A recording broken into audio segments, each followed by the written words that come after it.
Իմեջի նկարների բաժնում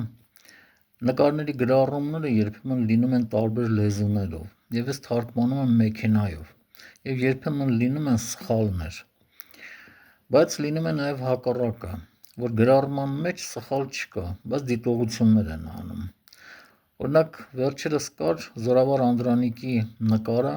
մակագրված էր այսպես. Զորավար Անդրանիկը իր սպայակույտի հետ Գորիսում 1918 թվական։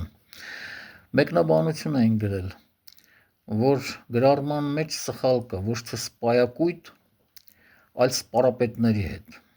Ոչ սպայակույտ։ Սպայակույտը արևմտահայերեն բառ է։ Եթե թարգմանենք ռուսերեն, կստացվի շտաբ։ Այսինքն Հայաստանի բանակի շտաբի պետին արևմտահայերենով ասում են բանակի սպայակույտի պետ։ Արևելահայերենում չնայած շատ հազվադեպ է օգտագործվում, բայց գրառումներում, արխիվային նյութերում այս բառը պատահում է։ Չնայած արևմտահայերենը իր լեզվում նույնպես դեպքից դեպ շտկումներ է կատարում։ Օրինակ արտահայտություն կա միջուկային պատերազմ։ Արևմտահայերը այս արտահայտությունը ասում էին այնպես, որ երբեմն արևելահայերի մոտ ժպիտ էր առաջացնում։